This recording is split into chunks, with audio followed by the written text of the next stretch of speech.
And now, Effective Communication with Phil Zeller, CEO, Dale Carnegie, Southwest Michigan. So, question for you. Have you watched a great football game in the past year? I mean, a great one. A really one where you are in the moment and you're in the game and you're cheering on your favorite team, you're cheering on your favorite players, and you're all into the game and you're thinking, wow, this is great. And then you see somebody on the field do something, why are they doing that? And you're hoping that somebody jumped in there and coaches them to change the play or try something different. Stop running the ball down the middle. Go around. Try something different, right? You're saying these things. Maybe you're yelling at your TV. Maybe you've been there before, right? And you're hoping that somebody coaches somebody during the game to make the transitions. And you think about the greatest coaches in every sport, they're adaptive and they change, right? They change with the flow of the game and they change based on the personnel on the field, who's out there playing. And they know how to size up the competition. They adapt and they change and they coach people through to adapt and change their game in the midstream.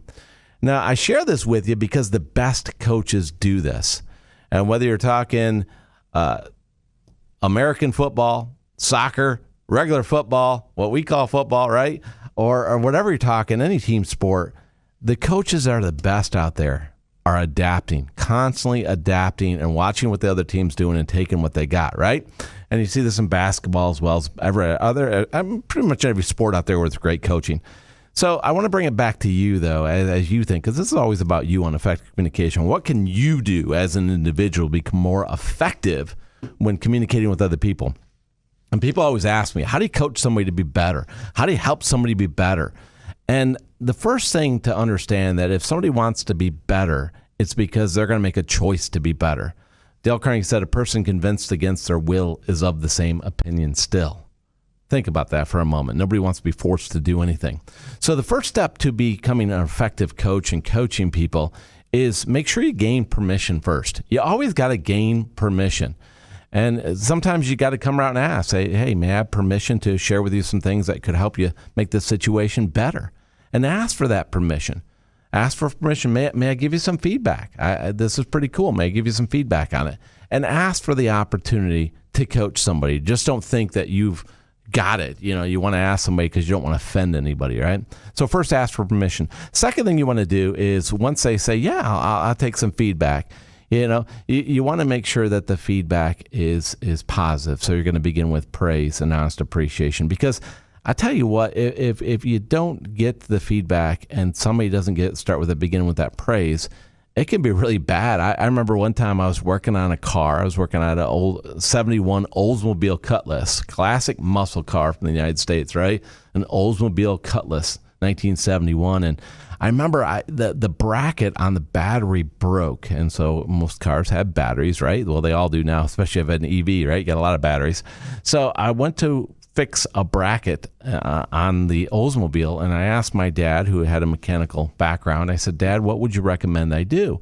He said, well, just fabricate a new bracket and put it on there and just, well, Dad, where do I hook it to? He goes, well, just, drill a hole in the frame and bolt it to the frame. So build a new bracket and bolt this frame. Hey, no problem, right? You can do this, right?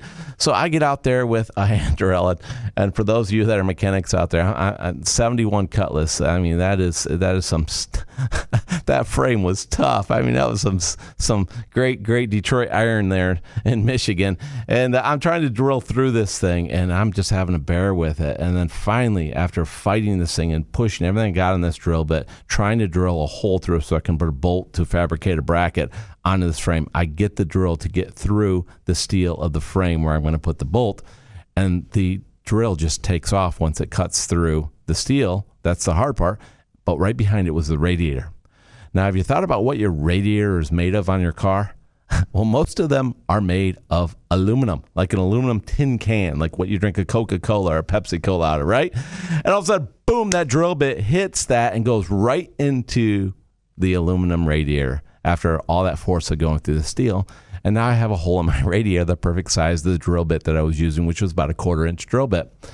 And all of a sudden, my antifreeze is coming out. And I'm thinking to myself, this is awful. So I go ask my dad. I said, this just happened. My dad said to me, this is a sample of not good coach. He goes, well, That's stupid. You idiot. You should have put a block of wood behind it. And I said, Dad, where were you on that one? I kind of felt like Happy Gilmore with this caddy. Where were you on that one, Dad? So make sure you always start with appreciating somebody when you're going to coach them. Just don't tell them what they did wrong. And then ask questions to understand what are they trying to do. Be curious about it. Share a similar experience you've had or what you did to make it successful. And ask them if that could apply in this situation. They'll tell you yes or no. And if yes, great. If no, what else do they think could work better? And then whatever they choose to do and move forward and they're trying something new, validate them for having the confidence to try. And if you validate people for trying, they're going to build their confidence, they're going to try again, and you're going to create more accountability, and they're going to seek more coaching. That's the coaching process. Make it work for other people, and it'll work for you. Now go make it happen.